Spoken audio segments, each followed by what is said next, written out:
سلام و عرض ادب خدمت همه دوستان. میخواییم که چند تا از حکایت‌های بهلول رو با هم دیگه بخونیم. امیدوارم که لذت ببرید.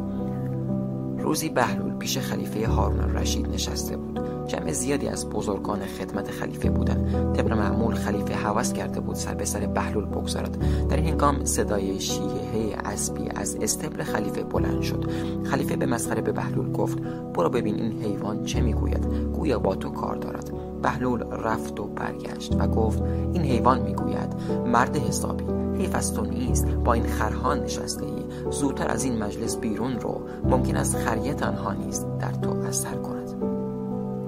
دوست بهلول، شخصی که سابقه دوستی با بهلول رو داشت، روزی مقداری گندم به آسیاب برد. چون آرد نمود بر الاغ خود سوار کرده و چون نزدیک منزل بهلول رسید اتفاقا خرش لنگ شد و به زمین افتاد. آن شخص چون با بهلول سابقه دوستی داشت او را صدا زد و درخواست نمود تا الاغش را به او بدهد و بارش را به منزل برساند. بهلول قبلا قسم خورده بود که الاغش را به کسی ندهد. به آن مرد گفت: الاغ من نیست. یک دفعه صدای الاغ بلند شد و بنای ارعر کردن گذاشت. آن مرد به بهلول گفت: الاغ تو در خانه است و تو به من میگویی نیست؟ بهلول گفت: عجب دوست احمقی هستی، تو 50 سال است با من رفیقی، حرف من را باور نداری ولی حرف الاغ را باور میکنی.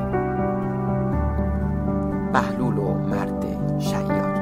بهلول سکه طلایی در دست داشت و با آن بازی می‌نمود. شیادی چون شنیده بود بهلول دیوانه است، جلو آمد و گفت: اگر این سکه را به من بدهی در عوض 10 سکه را به همین رنگ به تو میدهم. بهلول چون سکه او را دید دانست که سکه او از مس است و ارزشی ندارد. به آن مرد گفت: به یک شرط قبول میکنم، اگر 3 مرتبه مانند الاغ ارعر کنی. شیاد قبول کرد و مانند خر ارعر کرد. بهلول به او گفت: تو با این خریت فهمیدی سکه‌ای که در دست من است از طلاست، چگونه من نفهمم که سکه تو از مس است؟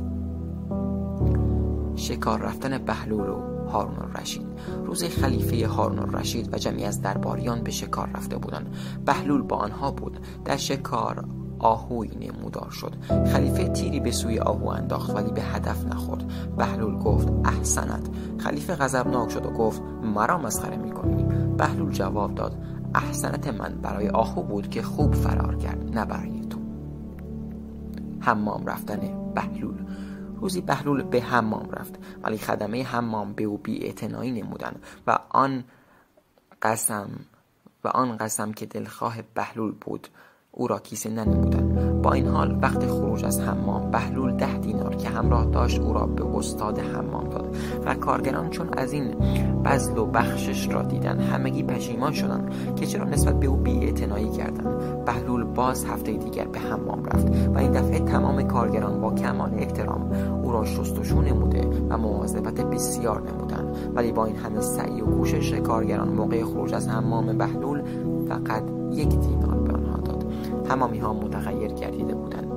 سبب بخشش و بی‌جهت هفته قبل و رفتار امروزش. از بهلول پرسیدند بابت این بی‌اعتنایی امروزت چه بود؟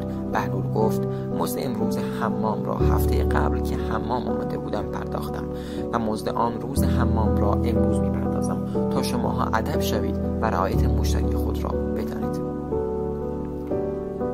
بهلول و الاغش. بهلول پای پیاده بر راه می‌گذشت. قاضی شهر او را دید و گفت: شنیدم الاغت سقط شده و تو را تنها گذاشته است. بهلول گفت: تو زنده باشی، 1 موی تو به 100 تا الاغ من می‌ارزد. بهلول و ثروتمند. شخص ثروتمندی خواست بهلول را در میان جمعی به سفره بگیرد. به بهلول گفت: هیچ شباهتی بین من و تو هست؟ بهلول گفت: البته که هست. مرد ثروتمند گفت: چه چیز؟ ما به همدیگر شبیه است. چه چیز ما به همدیگر شبیه است؟ بهلول جواب داد: 2 چیز ما به همدیگر شبیه است، یک جیب من و کله تو که هر دو خالی است و دیگر جیب تو و کله من که هر دو پر است. بهلول و دیدن شیطان.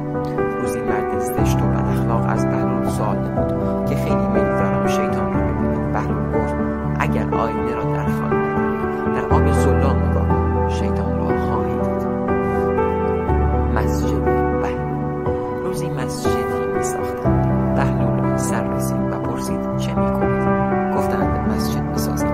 گفت: برای چه؟ پاسخ دادند: برای ندارد، برای رضای خدا. بهلول میخواست میزان اخلاص بانیان خیر را به خودش بفهماند. محرمانه سفارش داد که سنگی تراشیدند و روی آن نوشتند مسجد بهلول و شبانه آن را بالای سر در مسجد نصب کردند. سازندگان مسجد روز بعد آمدند و دیدند بالای مسجد نوشته مسجد بهلول. ناراحت شدند. بهلول را پیدا کرده به باد کتک گرفتند که زحمات دیگران را به نام خودت قلمداد می‌کنی.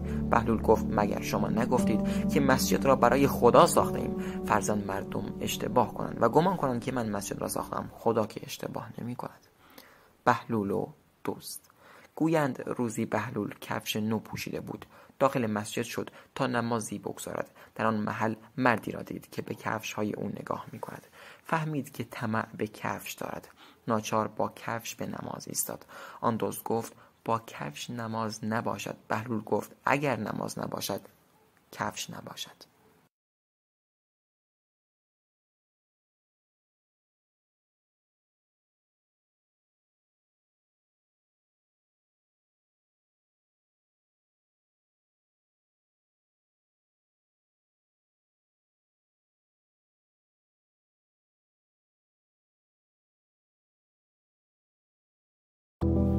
سلام و عرض ادب خدمت همه دوستان. میخواییم که چند تا از حکایت‌های بهلول رو با هم دیگه بخونیم. امیدوارم که لذت ببرید. روزی بهلول پیش خلیفه هارون الرشید نشسته بود. جمع زیادی از بزرگان خدمت خلیفه بودند. طبق معمول خلیفه هوس کرده بود سر به سر بهلول بگذارد. در این هنگام صدای شیهه اسبی از استبل خلیفه بلند شد. خلیفه به مسخره به بهلول گفت برو ببین این حیوان چه میگوید، گویا با تو کار دارد. بهلول رفت و برگشت و گفت این حیوان میگوید